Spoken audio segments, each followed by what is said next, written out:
about 15 years ago, we're looking for lobsters off of where Johns Island is down south, or where Windsor, the development there.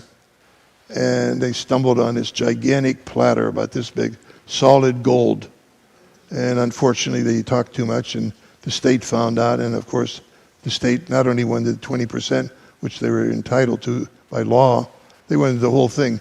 So they gave the kids who were only 15, 16, the equivalent of $100,000 in gold coins. But the kids got really ripped off.